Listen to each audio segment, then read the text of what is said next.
So, with gun violence skyrocketing all across the community and racial justice still a concern, how do you make Portland safer for everyone? Well, tonight, the virtual Building Bridges Summit brought members of law enforcement together with community members.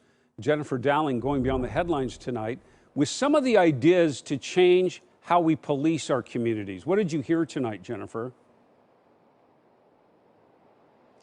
Well, Jeff, I heard a couple members of law enforcement really focusing on new hires. They say that the new people that are being hired as police officers are more diverse, and they're seeing a change in mindset. Let us know what public safety means to you. Thursday, panelists discussed what public safety means to them, in part addressing continued concerns about safer interactions with law enforcement and what they'd like to see happen.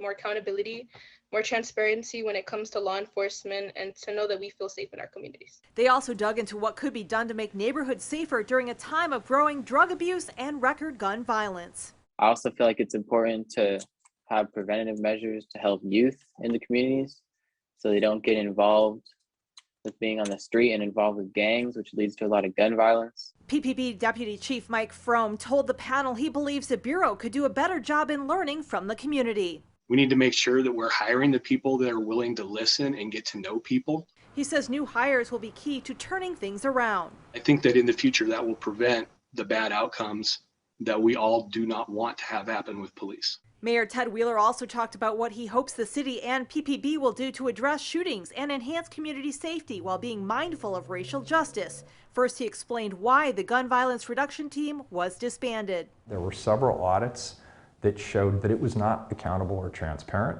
There were also audits that showed that there was an element of disproportionality in the way policing was being conducted.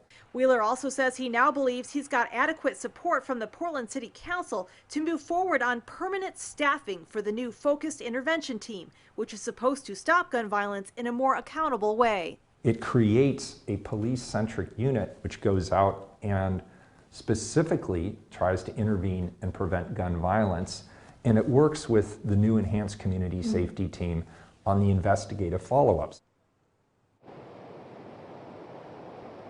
And Wheeler says that new focused intervention team will likely be in the field next month. Reporting live in Portland, Jennifer Dowling, KOIN 6 News.